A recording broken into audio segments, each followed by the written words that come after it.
kickoff to the 2025 Super Motocross World Championship and Monster Energy AMA Supercross right here where it should be, Angel Stadium in Anaheim, California. For the SMX Insiders, Jason Wygant and Jason Thomas will be your hosts, but we're going to really focus on getting to the athletes as quickly as possible. We do, of course, want to thank people who are here and help make that possible. It's a press conference, so first and foremost, our press that is here to ask questions. There will also be one-on-one time at the end of the event when we're done on the stage here. So many people we want to thank, of course, our fans at home watching on the live stream and our partners that help make so much of this happen. That includes Monster Energy, Fly Racing, Rocky Mountain ATV MC, the teams, the athletes, the OEMs, where they're such a massive part of what makes Monster Energy AMA Supercross and the Super Motocross World Championship go, and our broadcast partner, which is NBC Sports and Peacock. Still too loud over on that side. Folks at home, I don't know if you're hearing that, but in the room, we just want the focus to be on the stage. As we go to Anaheim 1, it's an opportunity to remind everybody that, thank you, media coverage of this sport really is at an all-time high. It is awesome to have these great opportunities to be able to see the races. You can see on the screens here the broadcast schedule that's coming your way. The thing to know is this. Domestically in the U.S., every race, all 31 rounds, that's our 28 regular season rounds, 2 playoffs, and a World Championship final, will all be broadcast live on Peacock, as well as linear TV on either NBC, USA Network, or CNBC, including Anaheim 1, which will have a Sunday re-air on NBC this Sunday. Great way to get eyeballs on the sport. And new this year, domestically, our Spanish language broadcast, which traditionally had only been able to be heard outside of the United States. This is a big move. Telemundo Deportes is going to broadcast our Spanish language coverage of the race. And you can watch that on the Telemundo Deportes YouTube, X, and Facebook channels. So that is awesome that we'll get American fans who are maybe English as a second language a chance to now listen to the Spanish language broadcast. As for the English broadcast team, just a shout out, Jason Thomas and I are a part of that. And coming back to the shows this year as well will be Lee Diffie, Ricky Carmichael, James Stewart, and Will Christian. And a shout out to our new host of Race Day Live. That is our Saturday afternoon qualifying show hosted by Justin Brayton and Adam Cianciarulo with Haley Shanley and Lurch. Stephen Scott reporting from the racetrack and the paddock. And you can also listen to every race on XM Radio Channel 85. That is NBC Sports Audio. But if you need any other details, just go to supermotocross.com and it'll give you all the broadcast info that you need. JT, I think it's time to talk to some riders. Let's meet the 250 West class, and we will start out with our crew up here of Hayden Deegan, Joe Shimoda, Jordan Smith, Styles Robertson, Ryder DeFrancisco, Julian Beaumer. Levi Kitchen is not with us. He's under the weather as of right now. And finally, Garrett Marchbanks. First question we'll lead off with Hayden Deegan. Moving to the West this year, you've had a lot of time to prepare. When you think about going into this season trying to win this first leg of the SMX Championship, which is Monster Energy Supercross, how are you going to approach it a little bit differently than last year to get off on the right foot? Yeah, definitely just focus on that start. The start ruined me pretty early, but I mean, I didn't have a preseason too great of one last season, so I had a full preseason this one, and it's gone perfect, honestly. Like, my days have been really solid, so coming in as strong as I can be, and, you know, just ready to give it all she's got.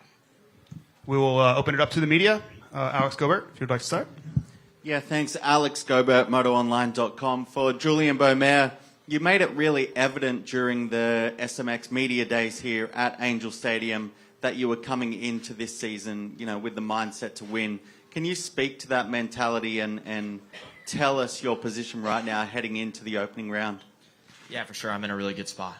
The bike's amazing. The crew did an amazing job this off-season with testing, and I've had a really solid off-season. Almost every day has been really good, and I'm fit, ready to go, and that's the goal, go out and win.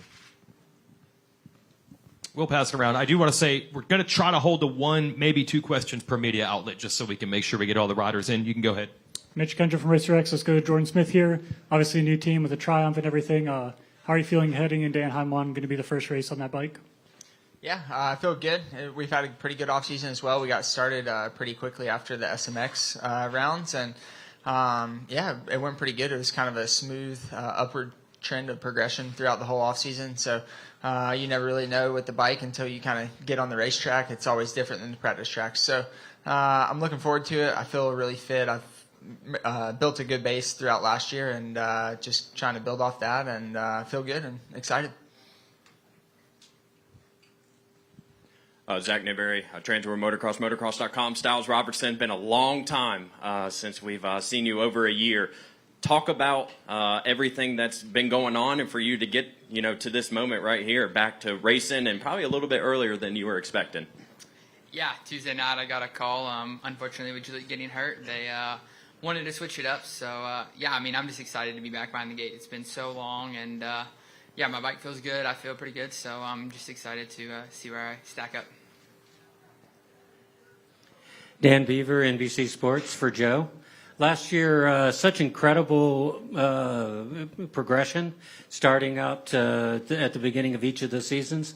What did you have to work on, or how do you get a faster start to get those podiums and those wins in the opening rounds? Yeah, we did so much start and practice this off season. I actually rode a lot, and yeah, I mean, I did everything I could do. So, I mean, kind of have to show it, Jonathan McCready for GateDrop.com. Hayden, you're pretty outspoken even about your competition. Are you planning to be like that this year, and will you continue that outspoken nature in your interviews in the 450 class? Yeah, I don't care what people think. I just say whatever I want. So that's just how it'll be, and that's how it'll be this year too. But we got to focus on winning first, and then start messing with some people. Michael Lindsay, SMX for Garrett Marchbanks. Garrett, kind of full circle for you. You have returned to the Monster Energy Pro Circuit Kawasaki team, so definitely a big year for you to show your stuff. But in the same breath, your team's very full. A lot of guys have long-term deals going forward. I believe you're kind of on the bubble there, so it's mixed feelings, great opportunity, but at the same time, decent amount of pressure. Yeah, I mean, it's been a great offseason. Definitely have a lot to show second time around. I think Mitch definitely seen something last year and took some belief in me and this coming year, so I'm super pumped for that. Yeah, no, the offseason's been great. Had a great offseason with the bike, with suspension, motor. Tried lots of new things, found some good stuff. But, no, I just feel like this time around it's been really good. I don't know. I feel like I finally have the right pieces of the puzzle, and now it's just up to me to put it together. Hey, Hayden, Michael Antonovich with Course Heading. When we talked to you here in December just a couple weeks ago, you talked about being locked in the whole time and getting ready to come here. How does it feel to be in this situation now? All the stuff that you've done over the last 6 weeks as you're ready to race in your hometown. Yeah, definitely. It's exciting coming back west to race.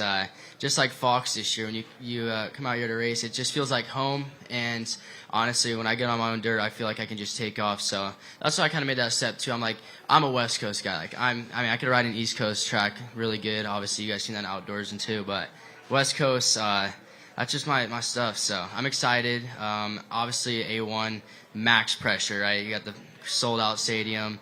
And it's the first round, and I feed off the pressure, and that's when I do my best work. So that's why, I choose A1. Kellen Brower with Swap Moto Live. Jordan, last year for you, you're obviously on Star, a team that has a history of winning. So when you're in a title fight like that, it's kind of expected. What's the different feeling like of being with this team where you're trying to carry them to that level? Yeah, I mean, it definitely is a little bit different just as far as, like they've never had a win or anything. So it would be very cool to be able to get their first win for them. But, I mean, as far as like the training day to day, everyone at the team, like we all expect to be out here and the bike's good enough that we can be battling for wins and being in that position again. So, day to day, it's kind of the same feeling as last year, even though it's a different place. It's a lot of the same, working on the same stuff, putting in the laps and just kind of your normal stuff. I'm not going to show up to not try to win. So it's a lot of the same stuff. Jason, Gypsy Tales, Hayden, I want to dig a little deeper into the whole West Coast thing. I mean, Jeremy McGrath was kind of a guy that made this stadium famous. Obviously, he was a local. Is that, I guess, maybe a little bit of the brand going forward and, like, really you've moved to Florida and really realized, like, hey, I'm actually a West Coast kid, I'm a Cali kid, and California hasn't really had the rider to kind of carry over what Jeremy did for this stadium. So is that a part of the mindset in that decision? Yeah, I mean, coming back to California, it just feels like home. Like right when I get back to my city in Temecula, I mean, it just feels like I just feel at home, right? So it definitely, I mean, living in Florida is what you got to do to be. I feel like got to be a champion. That's what you got to do. So that's kind of why I'm out there, obviously. But honestly, come back to California, it just feels more natural to me. So I'm excited. And with the rivalries that you have in this class, a lot of times we see when a rider's dominant, winning championships, it's natural that we start looking to the 450 class.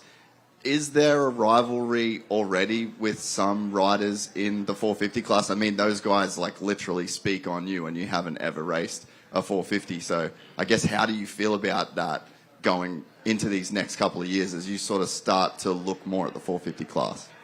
Yeah, definitely. I mean, I heard guys like Jed or whatever say, I'm not even in his league, right? So, which I think is funny because on our best day on a 250, I think he wouldn't be able to stand a chance, right? So on outdoors, but honestly, I mean, I'm gonna keep working hard, get to the 450 class, and we'll see. But right now, 250s, and that's my goal: winning races and championships in the 250 class. But yeah, I mean, time will tell. Ryan Nitzen from Cycle News. My question's for Ryder D. Ryder, same colors for you this year, but new program, new look. Can you talk about your offseason and kind of what you learned going into 25? Yeah, the bike's not too different, so it was a smooth offseason. The first couple months were a bit tough, but as we get closer to A1, it's gotten a lot better. So the last month's been smooth. Made big progress on the bike this year. Kind of feels like a whole new bike, honestly. So yeah, I'm excited to show here at A1, and yeah, it should be a good year. Question for Joe Shimoda. 2025 chassis changed this year. How did testing go through that process? Second year on the team, 2 new bikes in a row, back to back. How did you find the second year of testing on a new chassis? Yeah, we did a lot of things, but I think second year on the team, I think my communication with the team got better, and obviously the team's doing everything for me. I would say, yeah, we went through a lot, but way better starting point than last year. So, yeah, they did a great job. Hey, Joe, we did get to talk to you a month ago, but for those that didn't hear, just talk about all the changes you've made moving to Florida and all the differences in your during the week program this year. Yes, yeah, a lot of environment change for me. Moved to Florida to Sandbox. I wanted to do it last year, but changing team and moving places like way too much for me. So yeah, I committed to reinvest myself into moving new place and new facility, and I think Florida is I have a good quality riding every day, which I like, and yeah, only thing I maybe don't like is a little bit too humid and a lot of bugs, but other than that, I'm fine with it. Jason Gypsy Tales, Ryder D, mate, this one's for you. Physically, you look a lot bigger this year.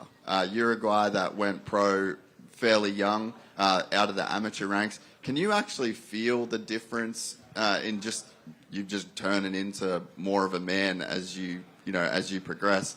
Can you actually feel that out on the track, and do you think that it makes a big difference in Supercross? Yeah, it's a huge difference. Even since Vegas, I've gained like almost 15 pounds. So just that itself is a huge advantage. I get now, like, racing against older guys, they did have a lot more strength than I did, and I had a smaller chassis to start out my pro career. So yeah, as I grow, I'm getting more used to it, and yeah, it's a huge advantage, even in Supercross, just like even the whoops and the rhythm sections. But yeah, it's a huge help.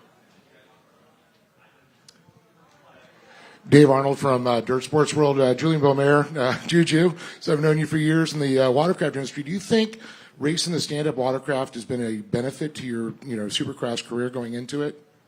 Yeah, for sure. I think there's obviously a lot of similarities. I think it's helped a lot with the way the water breaks down. Obviously, the water is different every lap. So getting used to seeing things differently and having better lines. So I think that's definitely been a big help. And being on the West Coast now, I know you just moved to, what was it, Temecula? You're riding a lot. Is it the dirt more different than, riding in the East Coast versus the West Coast for you, too? Yeah, for sure. I think the dirt's a lot different. Obviously, I'm a West Coast guy. I was born here, and definitely I struggled a little bit in the beginning of the season racing the East Coast tracks, and I got better as the season went on. So either way, racing West Coast, so we're prepared to go on the West Coast tracks. Johnny Hopper with MX Unfiltered. Deegan, this one's for you. I'm in the back. So you had a very successful 2024 with some you have more experience based on your, you've been winning for a bunch, but you had surgery. How did your prep change from last year to this year with more confidence with how much you've been performing? Yeah, I just had a lot more time on the bike. I mean, I literally had a broken wrist, so I wasn't able to ride at all, really. I rode a little bit before the first round, but it wasn't anything. My fitness levels dropped off. I still ended up winning the second Supercross, which that's what gives me a lot of confidence too. Is now that I had a whole preseason, I want to see what I can do now, because I don't feel like I really came on in Supercross until those last few rounds, and I was able to show it a little bit at Salt Lake, even though I struggled a little. I still ended up getting the win, but I just feel like a whole season now. It's I don't know. See what we got. And in SMX, you had a big payday, and I see you got some ice on your neck. You told me you were going to buy some Bitcoin. Did that happen? That was probably my dad will probably rub it in, but Bitcoin, that was a mistake. I didn't buy that. I should have, honestly. My dad was trying to give me too, but I'm I don't know. I'm kind of scared to put my money into that stuff because you never know what's going to happen. But keeping in other things, but ended up shooting up a ton, so that would have been smart. But yeah. I like spending money, so I got to keep making money to keep spending it, though, so we got to keep winning. We'll talk about it later. And Jordan, I wanted to ask you, because coming from the Star Yamaha, is there any advantages that you have on the Triumph versus the Yamaha? For me, I always kind of struggle with front end traction on the Yamaha a little bit, which is kind of something I was searching for a lot. And I think that I actually kind of figured a couple things out going into the SMX rounds last year. Kind of a late time to figure that out. But my front end on the Triumph feels really good. Just really, the bike feels planted and good. So I think that the power is plenty to get the job done. So we'll see. Like I said, it's hard to tell what you got until you get to the racetrack. So we'll see tomorrow night for sure. We got Swap Moto Live with one more question. There. Don Maeda. This is for Garrett. You look all lonely over there. So talk about your offseason a little bit in the preparation, because the Cowie's all new, and I've heard it's really good. And then I noticed you've been spending a lot of time with Jason Anderson training, and you looked really good when I was there. Yeah, no, the off-season's been great. Probably the most fun I've had in a boot camp in my whole career. So it was cool to have a riding partner with Jason. Jason's been a great guy, and just to learn off of him on and off the bike, it's been great. Dude's an amazing practice rider, so I've never really gotten my teeth kicked in that hard before on practice day, so it was definitely something new to learn. But no, the bike's great. We did lots of suspension testing and certain stuff like that and found some really good things. And the bike feels really good. I don't know, just something about it. I feel really confident in it this year and ready to go racing with it. All right, that's going to do it for our 250 riders. Thank you, gentlemen. I think everybody goes that way.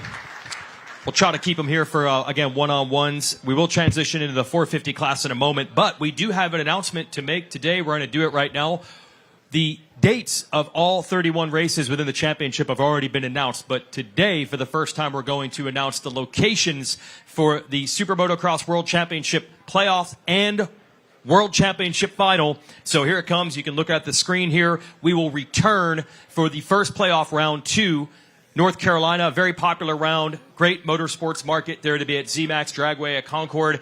But the big news is round 2, second playoff round. We're going to go to St. Louis and the Dome, but it will not look like what you saw when we raced Monster Energy AMA Supercross there. It'll be really cool when we unveil the track map for the second playoff round in St. Louis. Folks that have gone to that race, the riders know we have a huge area indoors where there's usually pits and paddock. Well, we're going to be able to run pieces of the racetrack into there to create some motocross-like sections, some cool fan opportunities. And to be in a dome back in St. Louis with a great crowd and that dirt, JT, that's exciting.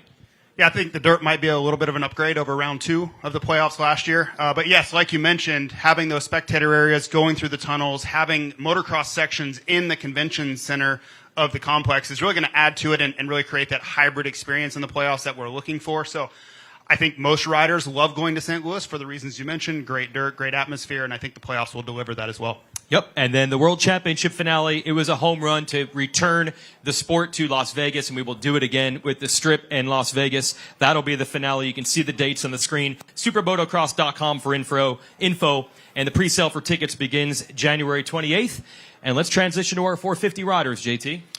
We're going to have two groups of riders. This is obviously the first group, and we will have Jorge Prado, Hunter Lawrence, Ken Roxon, Malcolm Stewart, Aaron Plessinger, Justin Barsha, and Justin Cooper. And we will lead off the questioning with Jorge Prado. Now, Jorge, it's your first full season in America. You make the switch to Monster Energy Kawasaki. Can you just walk us through a few of the changes? Last year, it felt like you were getting your feet wet a little bit with the series, learning a few things. This year, you're here full time. What is the mental difference approaching a full season versus last year where you knew you were headed back to MXGP? Yeah, I mean, racing this year full time, it's totally different, knowing that I'm staying here and not going back. So last year I was a little bit worried on getting hurt also while racing. So my full focus was on MXGP, but now, I just need to get experience to ever, be a contender for a Supercross title. So everything's different. Come here, living in a different country with a different team. Everything's been going good. I'm happy with the bike and the team, so super excited to get this going. We'll open it up to the media.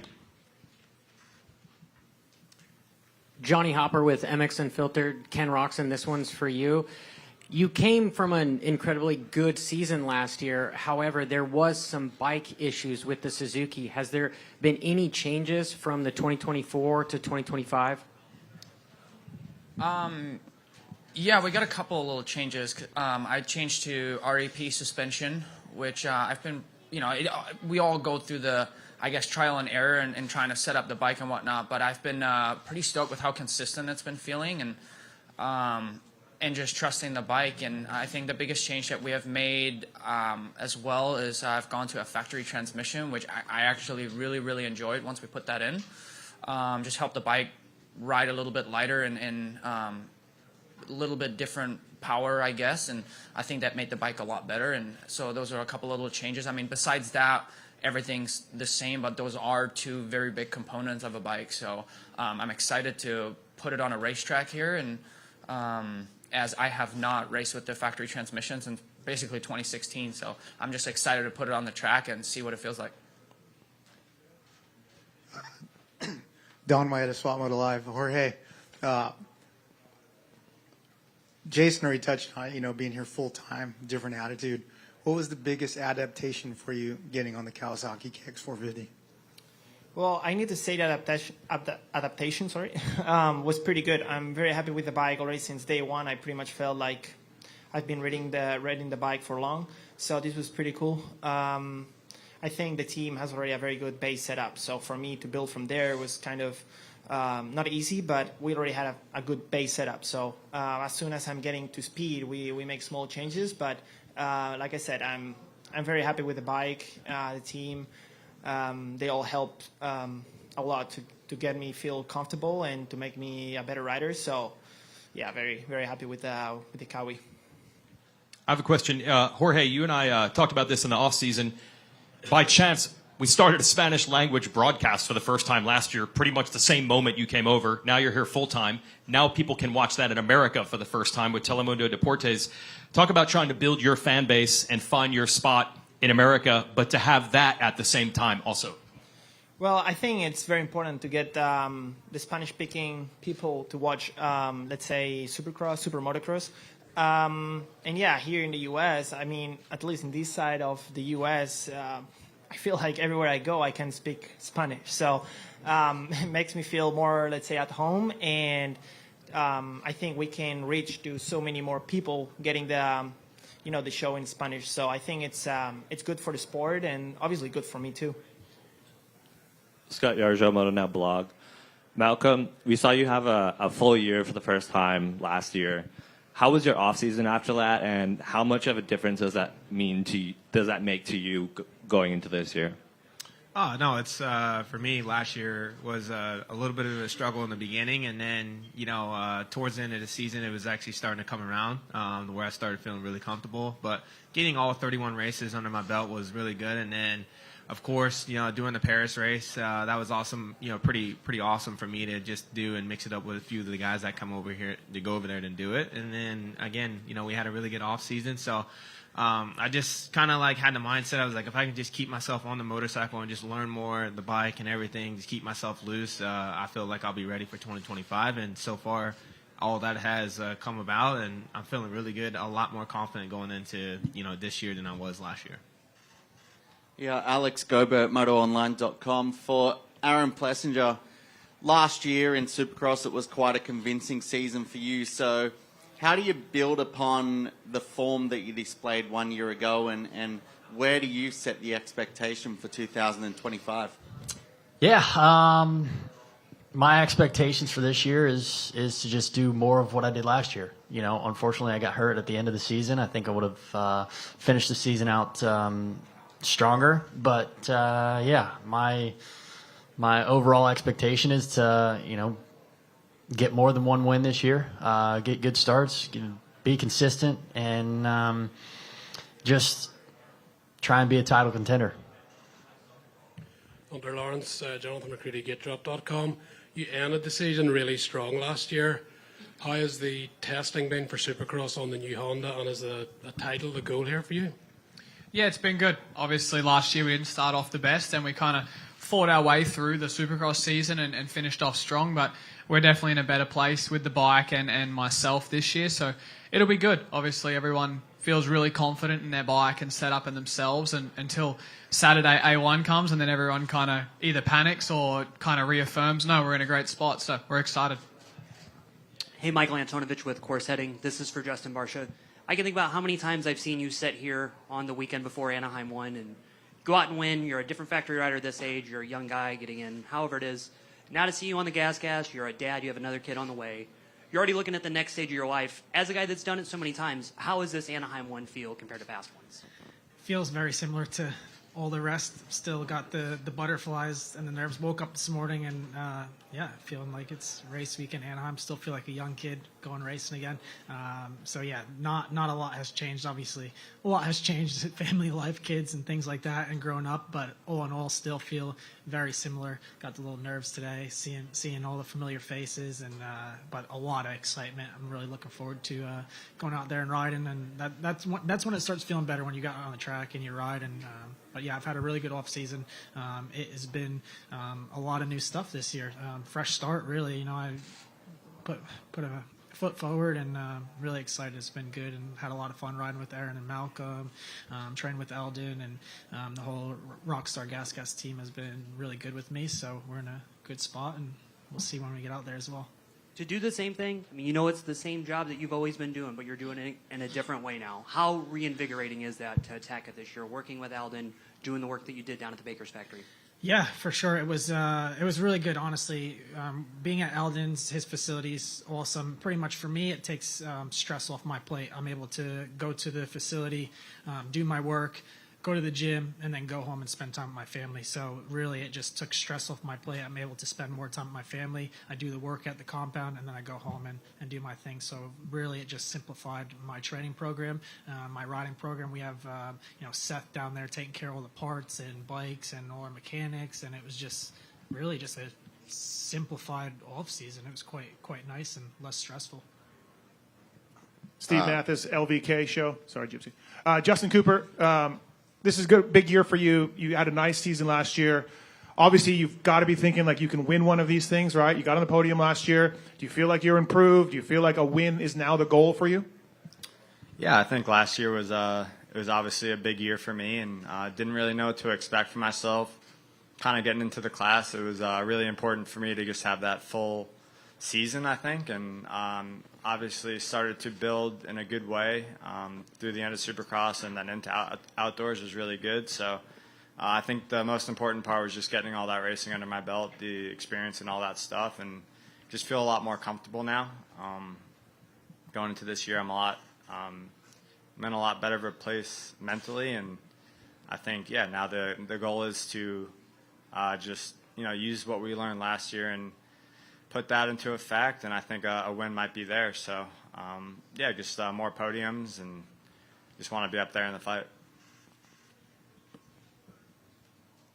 Good to have you in the presser, Steve. Jorge, I kind of just want to build off Weigan's question for you, essentially. And does it feel different to be the only, Spanish top-tier Spanish rider in the US? Obviously, in Europe, you're representing your country, but there's so many other Spanish riders there, but you're kind of the guy here now to try and build that fan base here in America. So I guess, how does it feel to be that guy and the importance of that position? And I'd also love for you to answer that question in Spanish as well for the Spanish fans. All right. Well, first I will answer in English and then I will switch.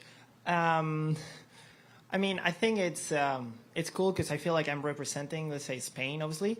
But at the same time, all the Latins here in America, there is such a big community of Spanish-speaking people that I feel like I'm, the one that's representing them. So I think that's cool. And like Jason said before, having the TV in Spanish will attract so much more all these Spanish-speaking people. So I think it's pretty cool for the sport. Now, should I do it in Spanish then? Okay. La verdad que yo siento que represento a España, obviamente, al ser español, pero también por el idioma siento que puedo representar a toda la comunidad hispana, por lo que para mí es algo súper importante también. Creo que de cara al deporte, de cara al supermotocross, podemos llegar a muchos más aficionados y creo que conmigo y con mis buenos resultados podemos hacer, pues eso, crecer el deporte y obviamente pues crecer la figura mía como piloto. So, Yeah. Kenny, just a bit of a random one. We had Eli on the podcast yesterday, and I asked him who, over his career, was his biggest rival. And he mentioned you as the guy that over the longest period of time. So where does Eli rank in rivals in your career? Obviously, he's back. Maybe this is his last season. So where does he rank in your career as a rival? And do you have maybe a favourite memory or moment that you two have shared out on the track? Because there has been a lot of races. Yeah, there has been a lot. I mean, honestly, I would as well say that Eli has probably been my biggest rival over my entire career, just because when I came over, first off, for Mini Olympics for the first time, right, a long time ago, we were riding at Ricky's farm actually for the first time and started hanging out, right, and then we had the World Championship on 85s back in the day in Finland, so we started racing there, and it's just crazy, we're 30 and 31, 32 years old and pretty much have raced each other since we were kids, so it's hard for me to really pick out one specific memory just because we've had so many over so many years, right? But I think ultimately, battling for race wins and essentially championships, back in, or at least when I was a championship contender in 2016 and stuff, we just had so many good moments. And I talk about that with my wife even as well, how cool it has been. And there's a bunch of other riders that I've raced for a really, really long time, right? So yeah, I would say Eli and I, we go way back and we're still at it in our 30s.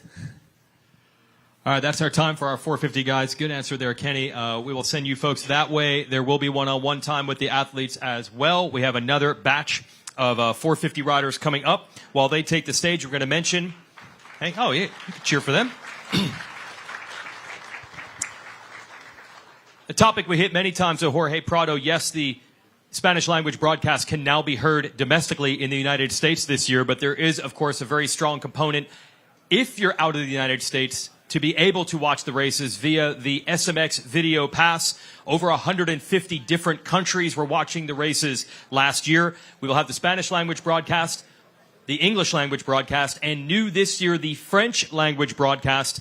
Saturday night will be hosted by Maxime Martin, affectionately known as French Weege, joined by the great Sebastian Tortelli, former winner of the opening round of AMA Supercross. And then throughout the year, we'll cycle in David Villemin and Marvin Muscan, also as analysts for the French language broadcast. All that available, the SMX Video Pass. If you're outside the United States, go to supermotocross.tv and sign up for that. No excuses, no matter where you live. You can watch it. And now we bring our last batch of 450 riders up, Jason. Second group here, and most notably, these are former Premier Class champions. And for the first time ever, we have 5 of them all lining up on the gate here in 2025. So that's a great thing to have that much of the old guard and the new talent all on one gate. Jet Lawrence, Chase Sexton, Eli Tomac, Cooper Webb, and Jason Anderson. Start the questions off for Jet. In the past, in this sport, so many riders have gone into this boot camp mode starting in November all the way through December, show up here ready for Anaheim. You and your brother seem to do it a little bit differently. You raced a lot in November, and then it sounded like there was a lot of testing that went on in December versus just the lap after lap type of boot camp. Talk just a little bit about the approach and the thought process that goes into that versus what we've kind of come to think of as the norm. Yeah, obviously we got a new bike, new frame, new chassis, so we're trying to see which parts work.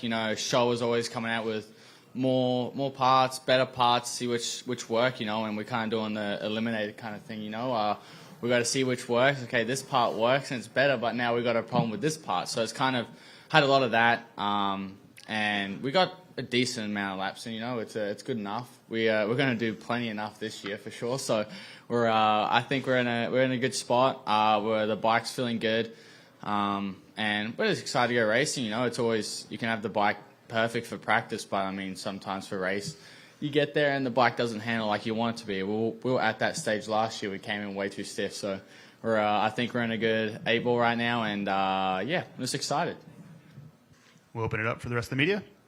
Hey, Eli, Mike Lantonovich with Course Heading. You're the guy that I think everybody has a lot of question marks about after last year coming back from the injury, seeing you progress, being open about this was a bigger thing to come back from, announcing how this year was going to go, and then racing all offseason to get yourself back in shape. Like, we know you're pretty quick right now. How does it feel coming into this one, and then what's the expectation for the year? Well, I hope it's better than last year. My showing last year, A1 was just no good. So, it was good to do some racing and really just get going. Right? Took the whole summer off, so Donations was awesome. WSX was really nice, and then just kept things going. Really, the only thing different I have now is a different fork system, but it's working really well. And body's better, so time to go see what we have. Steve Mathis, The Weed Show. Chase, I think you're back here. It doesn't matter, actually. You're the biggest question mark I think we have. We know the other dudes, how good they're going to be, how solid. You got a podium here last year. You couldn't believe it, how fortunate you were to get a podium compared to the bike setup. Don't just give us the cliche stuff. Like, for real, do you feel better on the bike? What'd you guys do? What'd you find? It's year 2 for you on the new bike. Are you back to being where you were in 23? I think it's kind of hard to say at this point just because we haven't raced. But compared to last year, I was a week before last year, I wasn't even going through the whoops and really didn't have any time like doing motos or anything like that. So this year, I've had a whole month and a half of doing motos, just doing laps and getting more comfortable. And then also we have tested and got a lot better with that stuff. So I'm in a better spot, but I'll let the riding do the talking tomorrow. And I'm really having fun on my dirt bike right now, which is nice. And just excited to go racing. It's been a long off season since Las Vegas SMX. So excited and ready to get the season underway.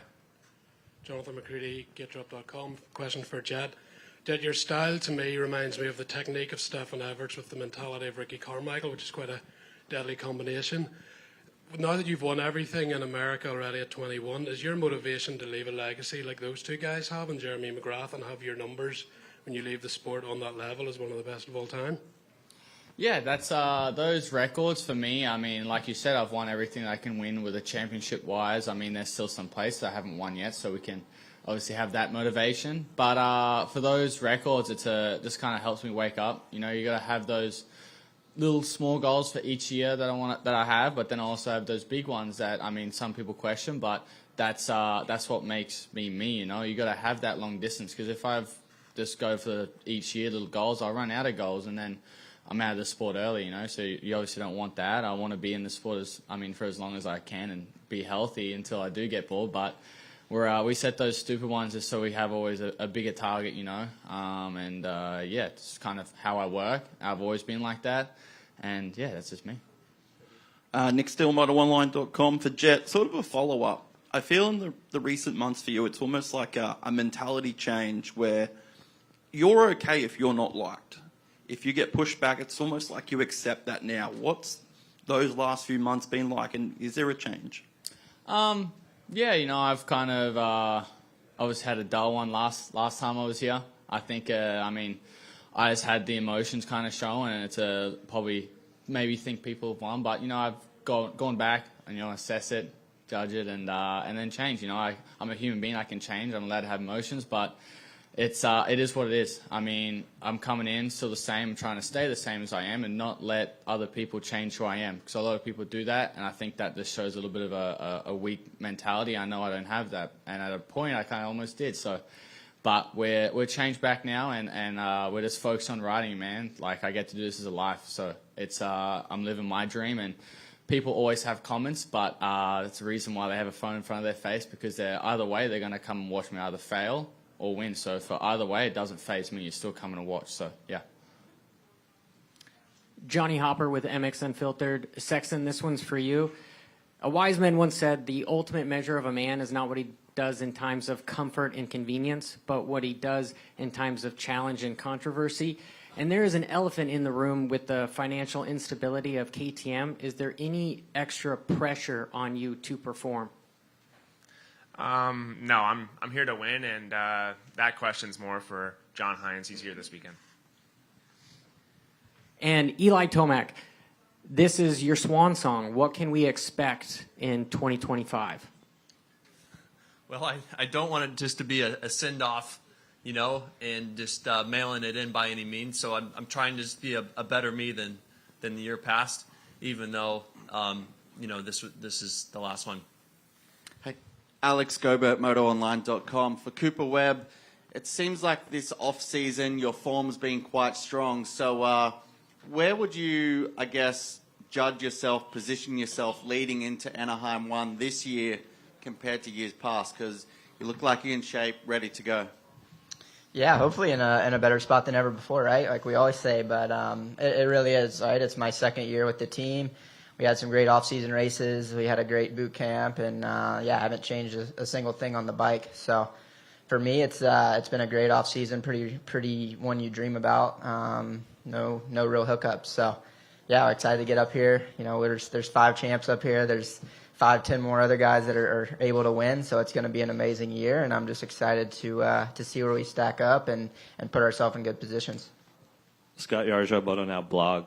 Eli, to expand on your previous question, with this perhaps being your last full year, is there more pressure to go out and win? And also, do you approach Saturdays any differently, kind of trying to take it all in for the final time? No, there's not any more pressure. There's comes to a point where it's like you just know what to expect, and you just go do you, and that's all I can do, and try to be the best I can be. So no added pressure. I'm happy to be in a better position last year, at least in my opinion, physically. So see how it goes. Ando, mate, you are a dude that always prioritizes, obviously, the on-track stuff, but you're probably one of the cooler guys off-track. We saw some pretty cool stuff get released yesterday from Alpine Stars. The last time you were on track with the SMX, like you were doing some collabs with Win, and there was some cool gear stuff. Can we expect some pretty cool stuff from you in 2025? And I guess maybe just explain a bit of your mentality around why that is important for you. Yeah, I obviously, I prioritize my racing first always, but I don't know, other stuff, I'm just interested in it. Honestly, in my free time, I'm just, kind of bored. It's not like we can do much whenever we're off the track. And for me, doing some of those projects, and honestly, a lot of them are some of my friends that I'm able to do those projects with, between some of the gear stuff that we've done. And I'm lucky that Alpine Star is a really good platform for us to be able to do it with. So, I think obviously I think most of the guys that are wearing Alpine Star are going to be wearing the Dirt Studio stuff tomorrow. And I think Donnie crushed it on the design, and I think it'll be fun to do more projects like that. I think for me, I enjoy doing that, and I'm just trying to enjoy my racing too. So keeping it fun. Just as a follow, Jason, I asked you about a month ago about your situation. You come off winning 7 races in 2022, and you mentioned that it wasn't necessarily you regressing. It was the gentleman seated to your right that it all kind of raised the level from then till now. We've had a month. You've had an off season. have you been able to take a step? You know, you're really close to winning a race last year, notably A2. Do you think you've taken a step to get back into where you can fight for the championship again? Yeah, I'm hoping so. You know, I try my hardest every day at the track, and you know, the last couple years I've been close to winning a race, and it's just been tough for me. You know, I feel like these guys, especially, you know, between Chase and Jet, the level's gotten a lot higher, but at the same time, I still feel talented enough that on some nights and certain tracks that I could still be capable of putting myself in a position to win. So I guess my first goal this year is to be able to win, because for me, I'd like to win a race again. That'd be awesome.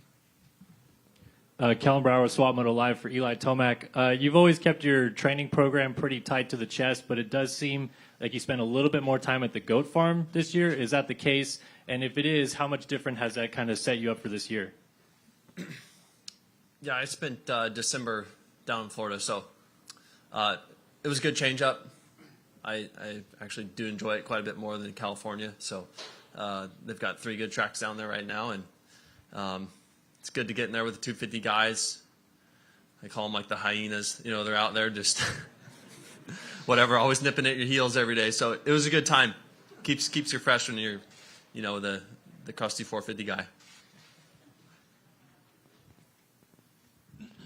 Eli Tomac, question. You look at your name in the record books, an illustrious career, so much great success. If you could go back to when you were a rookie, what conversation would you have with that kid? For me, it's just finding like the right mental calmness on the line and controlling emotion. Really, it's amazing how your mind, or at least my mind, evolved and changed. Say from 20 years old to 30 years old, on the line. Dan Beaver, NBC Sports for Cooper. Last year, you were able to pressure Jet towards the end of the season, even with the injury. How gratifying was it to be able to ride that well? And then how do you project going into 2025 and being able to use your mental toughness, that mental game that you've got to increase that? Yeah, like I said, we had a great year last year, and I feel like I'm in a much better spot. I'm sure everyone evolves the same way, but yeah, it was tough. You know, fighting the injury was not easy, and you know, 3 of us ended up with a similar injury, which is pretty crazy. So I think they know how tough that one is. So yeah, just being healthy again is nice, and that's part of the battle, right? And racing in general is staying healthy all year. So that's the goal, and then also to just be more in the fight. I still believe I'm capable of winning and have a great opportunity this year. And that's going to be my game plan every weekend is put myself in good positions, take advantage of things, and be in the mix like always. So, yeah, I feel like my riding's been good, and last year was a good indicator. So we'll see where we end up at the end of the year. Zach Newberry, Transworld Motocross, motocross.com. Jason, how has it been working with Garrett Marchbanks, obviously a kid in the 250 class? Normally you're a guy that likes to do things by yourself. So has that helped you into this year? And obviously a contract year for you as well, kind of a second part. Is this something to where you're fired up a little bit more than previous years to make this count and get people to look at you moving in the future? Yeah, I think obviously for me, I'm getting, you know, older. It's nice to have some of the 250 guys. You know, they're just enthusiastic, and they're still, you know, for Garrett, he's chasing you know, a 250 championship, so he's hungry, and it's nice to have that enthusiasm around. And even for me, like with my new teammate, like everything's new to him. You know, being on the team and everything like that. So I guess the energy around our team has been, you know, just super fresh lately, and yeah, Garrett's riding really good, and I'm hoping he can do some damage in the 250 class, because it's nice to be with someone every day, and it's cool to be on the line, kind of being a fan for you know, kind of the guy that I'm doing the road rides with, and we're in the trenches together. Jet, mate, saw a little pic from film guy Tom's Instagram of you jumping on the Honda Jet to Jet on out here. Hayden was on a jet as well. Are we like getting back into the private jet era of the sport? And I mean, that's got to be like a good sign, right? That things are kind of moving in the right direction if you guys are making those kind of moves. Yeah, no, it was cool. It was a cool experience. It was my first private jet ride that I've ever been on, and it was with a Honda, so it was pretty cool. Obviously, mine was free of charge, so it's a little different. And yeah, I mean, it could be, but I feel like nowadays the pricing of per hour is different. You know, nowadays it's like 6,000, 7,000 per hour, and for us to fly across country, it's a stupid amount of money that's just not needed. You know, I mean, it's cool and all, I think, for a one-time thing, but it's not like the old days where you're maybe paying like 1,000 an hour or so.